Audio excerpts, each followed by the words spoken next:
You've probably heard of Newton's third law of physics. For every action, there's an equal and opposite reaction. In this video, I'm going to talk about how the exposure triangle in photography relates to that exact same principle. All right, if you haven't seen my ISO explained, aperture explained, shutter speed explained, like your 5-year-old videos, I have 3 short videos that just scratch the surface level of what those 3 elements are. Again, this video, we're going to take a little bit deeper of a look into how all 3 of them work together, connect together, and create what's called the exposure triangle. So if you want just a quick explanation, check those 3 out. But this video, we're going to dive deep into what that exposure triangle is and how the 3 work together, starting with shutter speed. All right, so I'm going to throw that exposure triangle up. I made kind of a visual graphic here up on the screen right now. And so starting on that shutter speed side, you can kind of see there's a lot of elements and things kind of going on and working here. So with the shutter speed, right at the top of that triangle, where you see no motion blur, is going to be those fast shutters, right? So your sensor is exposed for a very quick, short amount of time, 1/1000th of a second, 1/500th of a second, depending on what you're doing and what you are photographing. You're going to need that fast, right? If you're doing sports, wildlife, something like that. Otherwise, on the other end, where we get the motion blur, is that 1 second, half a second, 1/4 of a second shutter speed exposures, where your shutter is open for a longer period of time. So anything that can cross in front or move past your lens of your camera within that time frame is going to create that blur, that streaking kind of effect there. And so that's one part of it, right? So the faster it is, you freeze motion. The slower it is, it slows motion. You kind of get that dragging kind of blur effect behind it.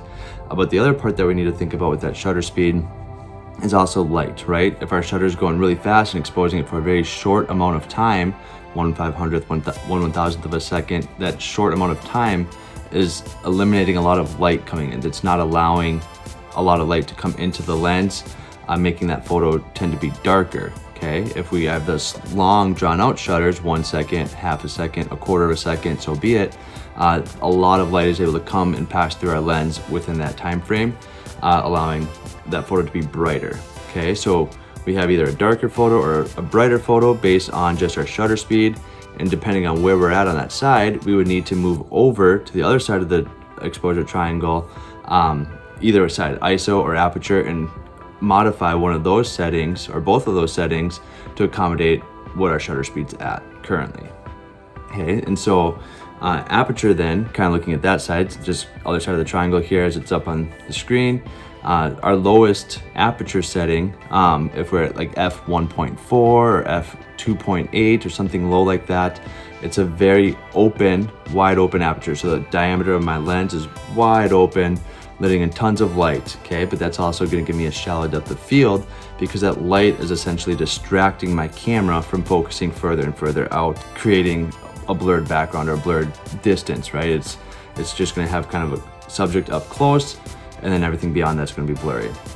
If I increase that f-stop number, if I go to f22, f32, on and on and on, I'm gonna get a greater depth of field, as that opening on my lens is going to narrow down. It's going to tighten those f-stops down, and there's mathematical terminology for what these numbers mean, but as this is kind of a beginner video, we're not going to dive into that today.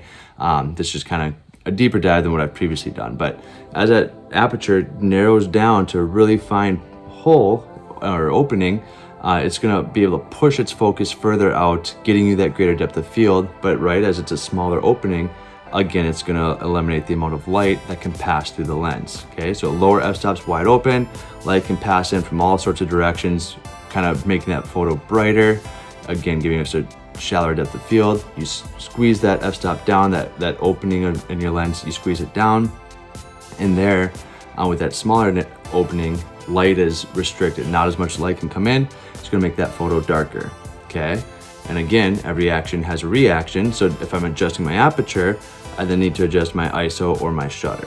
ISO, again, is the sensitivity of our camera's sensor. How sensitive is our camera's sensor to the light in our environment? Okay, if you're outside and it's bright sunny day, not really any clouds in, you want that to be as low as possible. So 100, maybe 200 if there's some cloud overcast, things like that.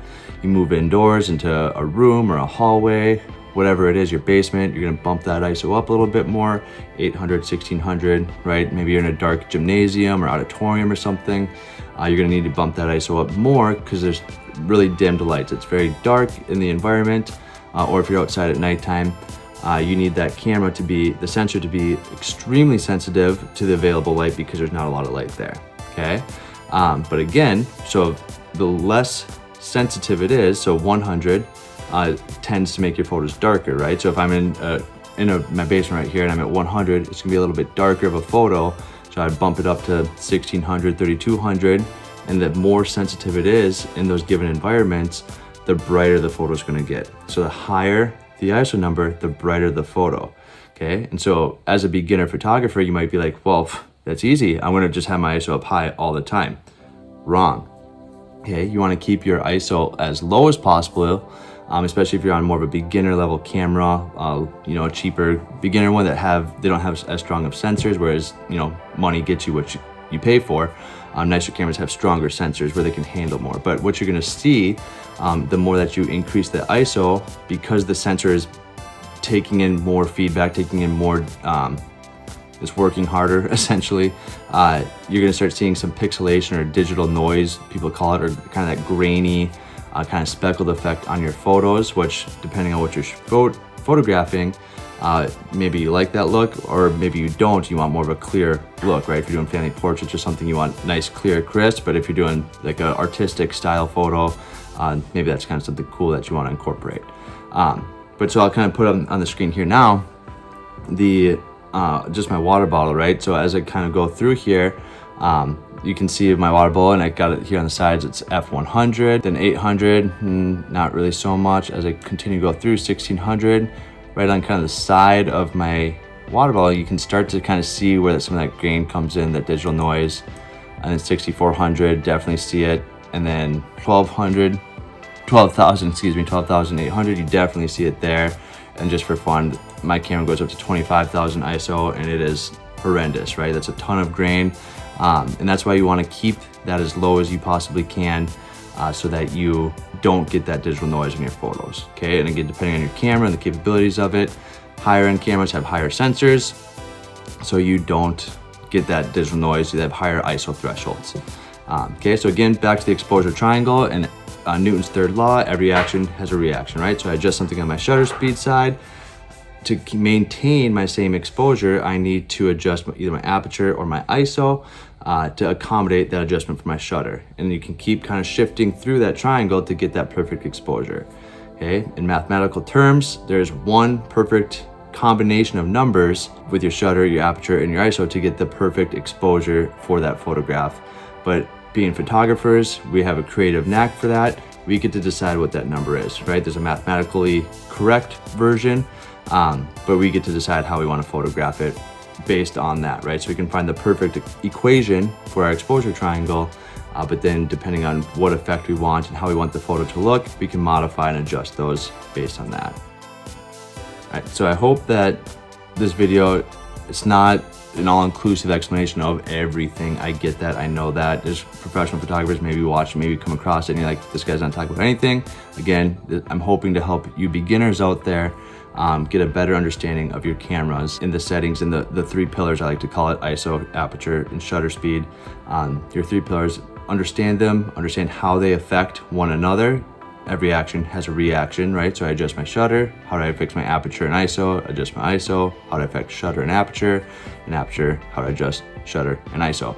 Okay, so finding that perfect balance for you, right? There is a right or wrong answer mathematically, but being a creative person, it's up to you as a photographer. How do you want your photos to look? Okay, I hope this helps. If it did, please like, comment, and subscribe. It would mean a lot to me. Thank you so much.